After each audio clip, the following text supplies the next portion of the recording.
Bhagavate Vasudevaya.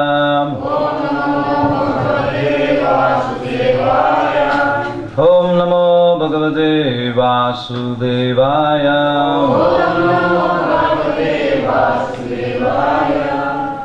Reading from Srimad Bhagavad Gita, chapter number 3, and text number 22. Name patasti kartavyam Traishu lokeshu kinchana Nanavaptam avaptavyam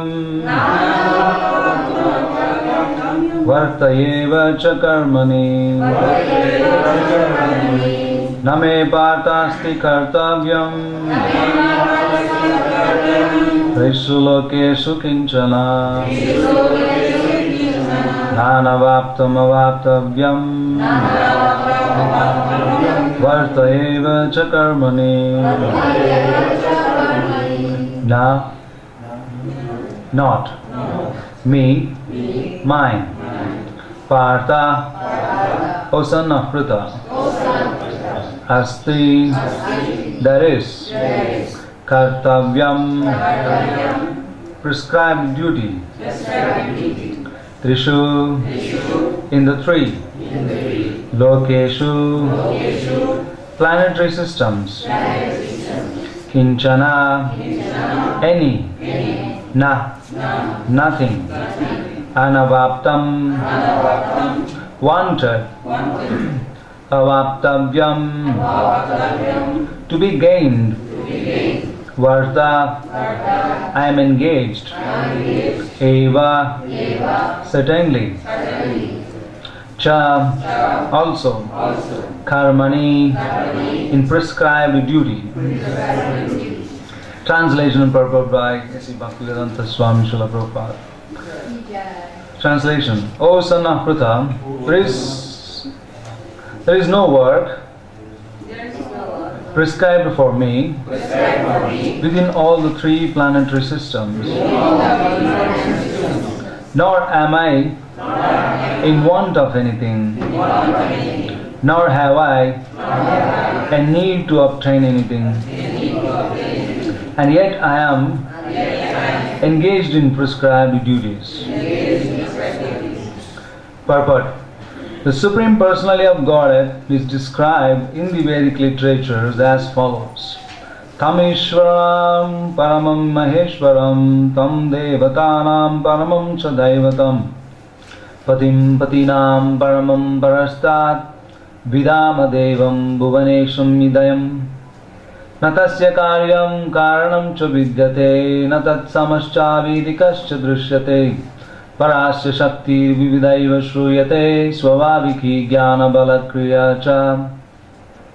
The Supreme Lord is the controller of all the other controllers, and He is the greatest of all the diverse planetary leaders. Everyone is under His control. All entities are delegated with particular power only by the Supreme Lord.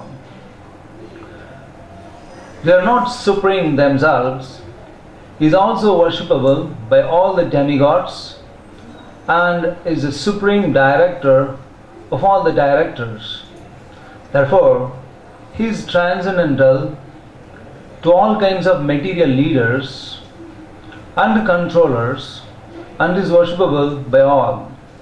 There is no one greater than Him, and He is the supreme cause of all causes.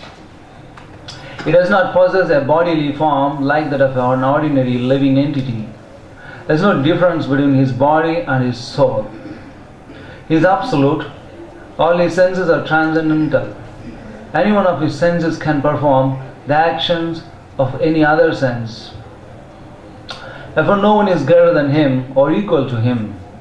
His potencies are multifarious, and thus His deeds are automatically performed as a natural sequence. Since everything is in full opulence in the personality of Godhead and is existing in full truth, there is no duty for the Supreme Personality of Godhead to perform. One who must receive the results of work has some designated duty. But one who has nothing to achieve within the three planetary systems certainly has no duty. And yet Lord Krishna is engaged on the battlefield of Kurukshetra as a leader of the Kshatriyas, because the Kshatriyas are duty bound to give protection to the distressed, although he is above all the regulations of the revealed scriptures. He does not do anything that violates the revealed scriptures. Om Ajnana Timirandasya Jnananjana Salakaya Chakshuram Militamena Tasmai Shri Guruve Namaha.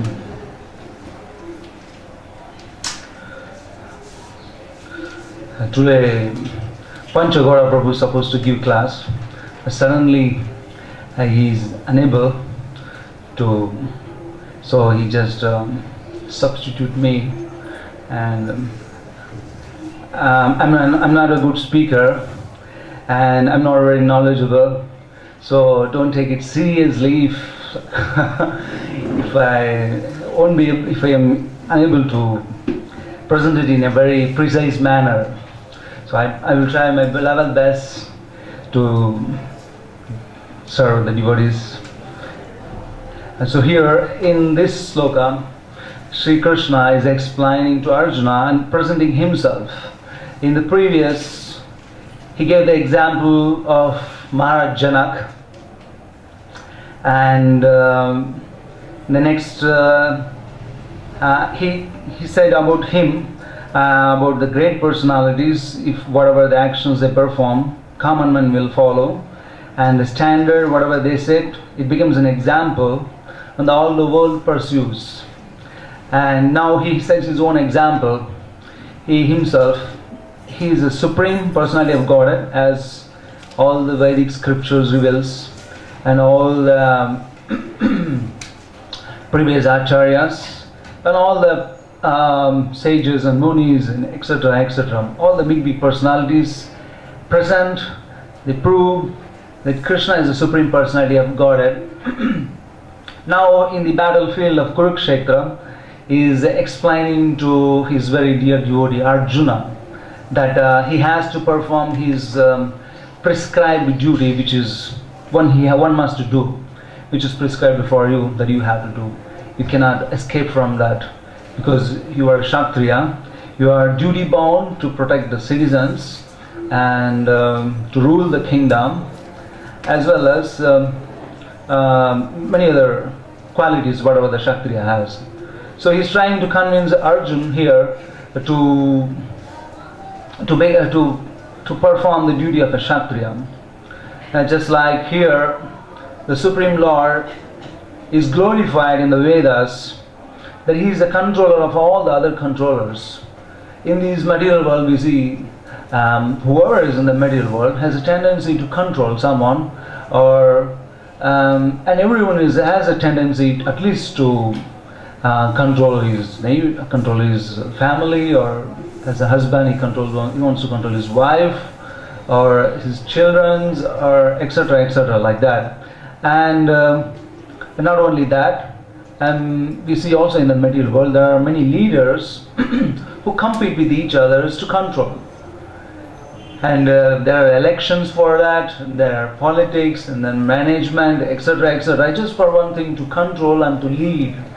And similarly, here, the Vedas explain the Supreme Lord is also a controller. And due to that, the living entity also has a quality, the tendency to control. But here, the Supreme Lord has a tendency, is not a tendency, but he has a quality which exists eternally, that everything comes from him, emanates from him, and he just breathes the universes and inhales universes, which is something unimaginable for a living, a normal human being. Because even a scientist, you can say a so-called scientist of the modern world, for them is to imagine a person who exhales universes and inhales universes is beyond their imagination, isn't it? Exists something, a supernatural power unless you yourself empowered by the Lord, it would be difficult for you to contemplate, even to imagine that a person can inhale the universe and exhale the universe. That's something beyond the capacity of a human being, which we also see in the modern film industries and Hollywood and etc. etc. They try to do so many things with their scientific technology, but to exactly what Shastra explains about God, that so far till now they couldn't even imagine, but they cannot present it. So, but Shastra very clearly explains here that He's the controller of all the other controllers in the universe, and He's the greatest of the leaders in all the planetary systems, which means also it says that you don't have to take shelter of anyone else. No matter whatever trouble you are facing, that you don't have to take anyone's shelter. And that in this sloka it proves that as a normal human being we go for sometimes to take shelter of the demigods, and very easily when your faith gets shaken, and in some cases like when you are in trouble and when someone astrologer comes to you and tells you that this and this problem you have to do this and this remedy for this and this problem, most of the time people they get shaken, their faith gets shaken. Even among the devotees, their faith gets shaken. But Srila Prabhupada explains in the purport, as when he writes it for the Sarva Dharman Parityaja Mam Ekam Sharanam Raja, where he explains whatever actions, whatever sinful reactions you had performed in the past, still you don't have to go to anyone else to take shelter, and you just take shelter of the Lord, and then He just rescues you from all the miseries, in 12.7 in devotional service chapter. And he also explains that Tadaham Pranavartam Mrityu Samsara Sahara. For those who are constantly meditating on me and those who are constantly engaged in my service, I come personally to take care of and to deliver them from this material world. We also see in this material world, as a devotees, we engage in devotional life, and while performing devotional activities, we do face a lot of troubles. We do face a lot of shortcomings within us. We do face a lot of problems with others. But still, Krishna says, whoever is engaged in my devotional service, whoever thinks of me constantly, and whoever is connected totally in devotional service, for them, I come personally. He explains it. I come in my Garuda to rescue them from this material existence of ocean of birth and death. So he confirms it, and also Srila Prabhupada explains, as someone is an Ashtanga yogi or any other kind of transcendentalist, he has to endeavor to go to the certain planetary systems to achieve it. He personally has to put some effort and endeavor to do that. But for a person who performs devotional service, he doesn't have to endeavor to go to the spiritual planet. Rather, Krishna comes personally to take care of him, and he takes him back to the spiritual world. That's what he confirms in the 12th chapter. And here we see that as a Kshatriya, Arjuna is trying to avoid the battlefield, and but Krishna here is trying to convince him again to get into the battlefield to fight against. And so there are a lot of arguments and back and forth. And here sometimes we misunderstand that Krishna says that I personally follow the prescribed duty for the Kshatriyas, but often there are arguments that from the general public, whenever you preach this sloka, and immediately people in general, they argue, they raise an objection about the Krishna, that well, Krishna was dancing with the girls in the middle of the night, and he was performing last Leela with others' wives, and but which is also transcendental, because Krishna's activities are urukrama, which is beyond our imagination. And also Krishna also performs a tremendous Urukrama activity like lifting a Govardhan hill with his left hand, which is a small finger, and stands day and night for 7 days and 7 nights, which is contradictory of what people say. Because when people raise an objection that when Krishna says that he is performing his prescribed duty, at the same time he is dancing with the girls, which seems contradictory, but that he does sometimes for the pleasure of his devotees, and which is transcendental, because which every act, although he says that prescribed duty and he performs the prescribed duty, still it is transcendental, because he himself is transcendental. Though he says that I follow the rules and regulations, but still in the ordinary vision, while seeing, it looks like he is performing a prescribed duty, but still it's transcendental. Just like here we see people they take that negative. How Krishna was not following the prescribed duty by dancing with the gopis, and also we raise the argument back. He raises the mountain, which is not an ordinary act.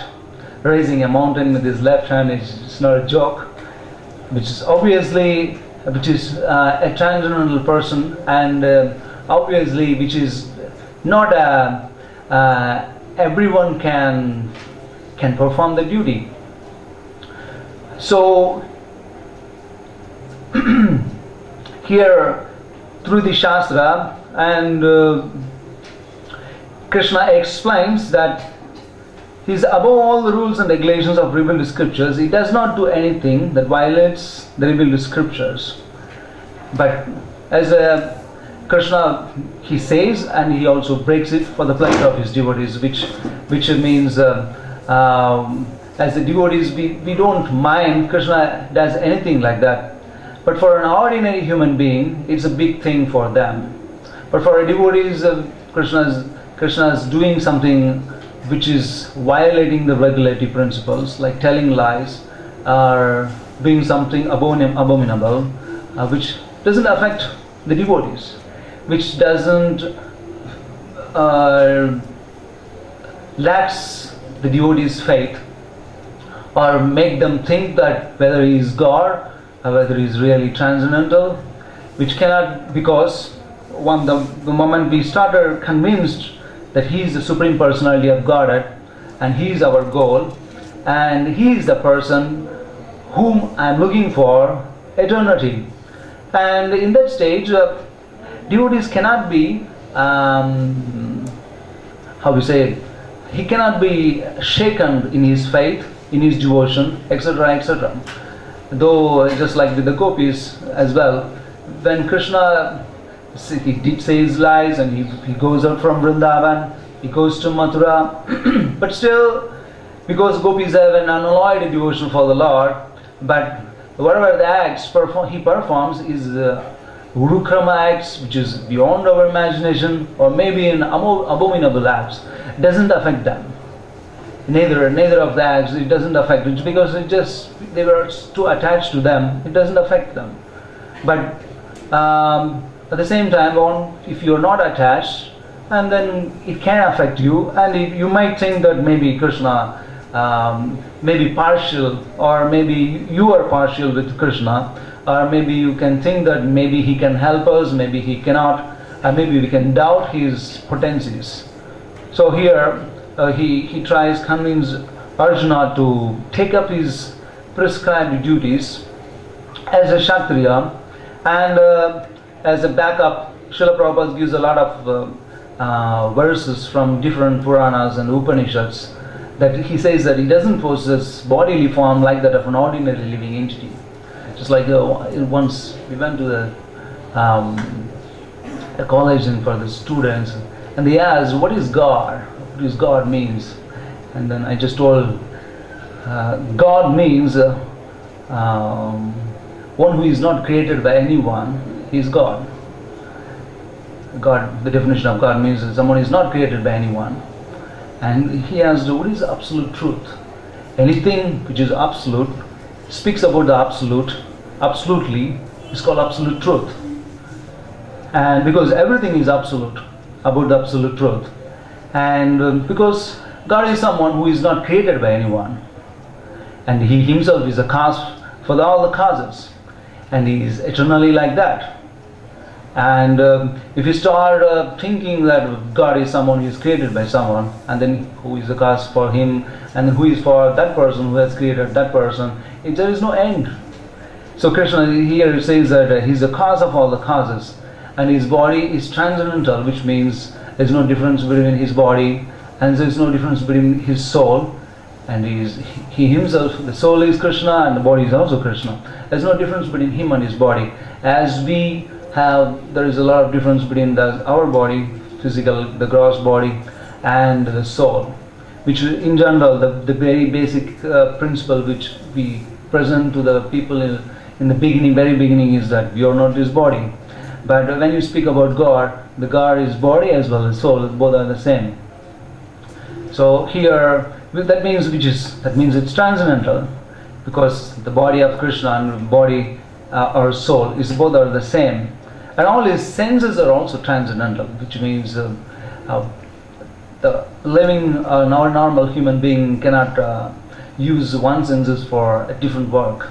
It's for eyes for hearing and ears for seeing. That it's not possible for a normal human being, but which is not, doesn't be with this formula, which is not with the God. He sees with his ears, and he can speak with his eyes, and he can do anything with his. Just like in the morning we sing the prayers, Angani Asa Sakalandriya Vrati Manti. All his senses are transcendental, which is can perform.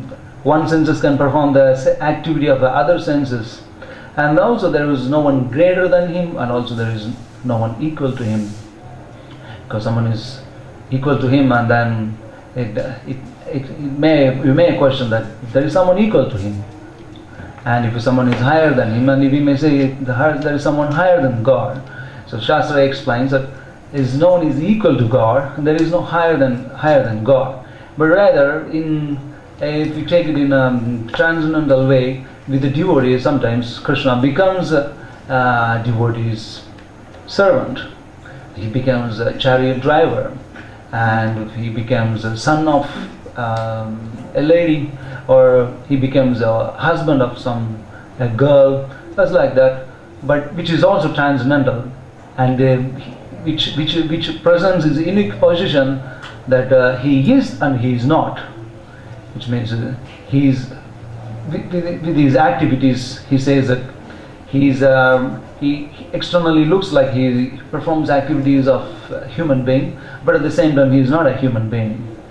So when he performs a prescribed duty, which means there is some gravity with that work, which a normal human being has to accept for himself when you live in a society. That's what Krishna is trying to explain. After all, I am the controller of all the controllers, of all the demigods, of all the universes. I create universe, I maintain universe, I destroy universe. I just do everything. I breathe universes and I inhale universes. And when such a person, that's what Prabhupada is explaining, that his qualities, his opulences of how he is, he controls, he destroys, he maintains, he does everything. He is unlimitedly knowledgeable, and not only that, he resides in everyone's heart, and he knows everyone's heart at the same time.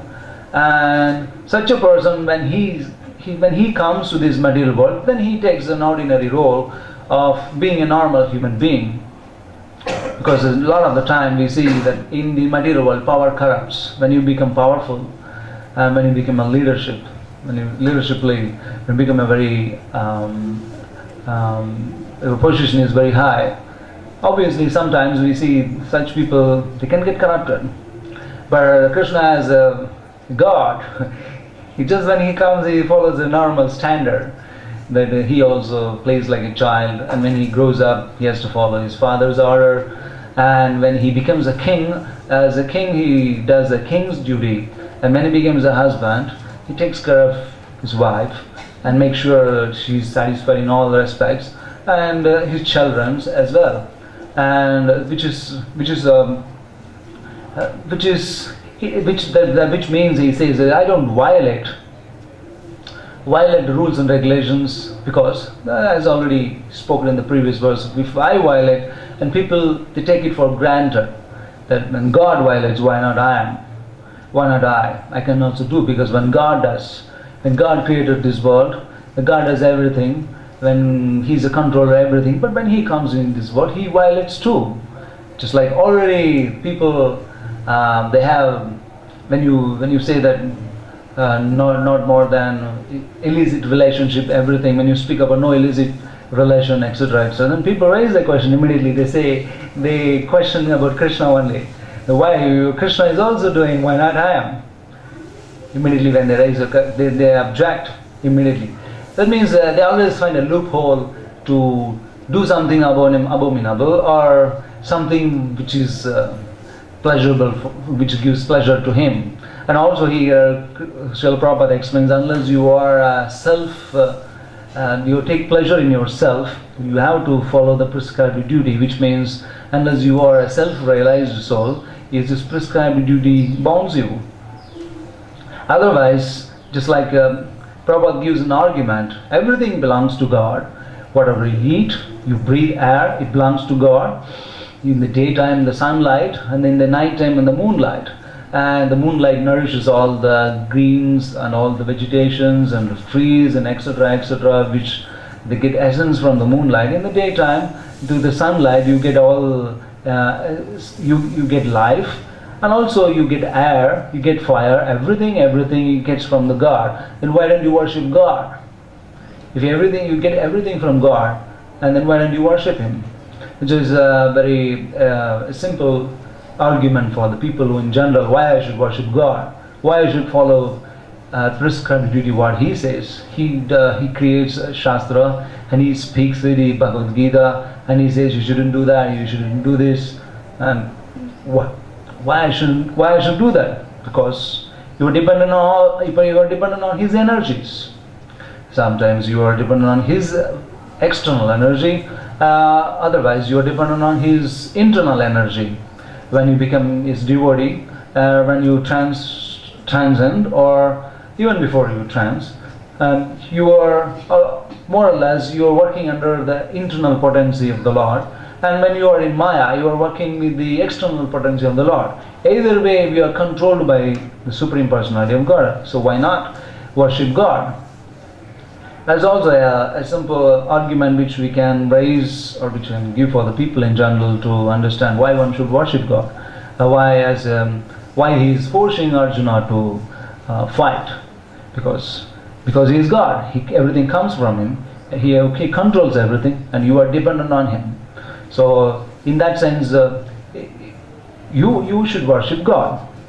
There is no other way, because everything comes from Him. So like that, here we also see that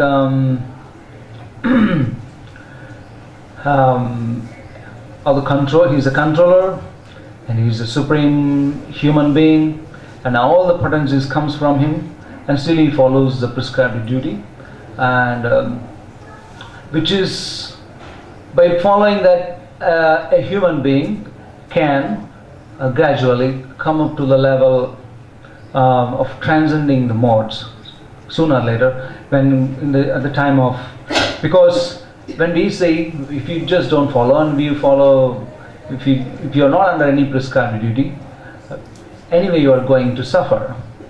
Because just like I see, when I went to Mathura, I see people, the two shopkeepers, they were started fighting, and after a small fight, one shopkeeper started lamenting, having his kids, and he started crying that in the sense that I'm suffering, no one is there to take care of me, and this is how this world is, this is how I'm bound like this, no one is there to take care of me, etc., etc. He was lamenting like that. And also we see that whoever is in devotional life, sometimes they also lament, they also suffer, but it has some, it does helps the devotees, or it's the one who is in performing devotional service, one who is doubted with the devotional way or anything related to transcendental subject matter, but still in one way or another he elevates himself, he uplifts, he gets uplifted. But as a person who is no connection with the devotional life and nothing to do with Krishna, when he suffers, when he laments, it keeps on continuing. There is nothing. There is no question of getting uplifted from that level, or there is not in the future, neither in the present. It just still continues. Just like people used to say, life is tough and hard, and then after that you die. Life is tough and hard, and then you die. Because you work very hard, you do so much of studies, and you go to job, and get married, and family life, this and that. It's not easy, obviously, everyone knows that. And it's very tough, you work very hard, and then in the final you die. This is the principle of the material world. But at the same time, devotees, they also work hard. It's also tough for them. They wake up in the morning, they control the senses, following 4 regulative principles, which is not so easy, and chanting 16 rounds, and etc. etc. It's tough for them to. Sometimes they want to remain in the brahmacharya ashram, sometimes they get married, and sometimes they get divorced, sometimes they remain as a sannyasi, sometimes they fell down. It's tough. It's not easy, but whatever advancement he had made, it has a result for it. When he dies, he gets the fruits for that.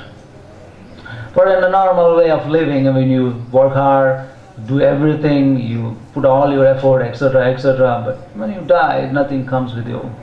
They just karmic reactions, whatever you perform in the present life, it just follows you.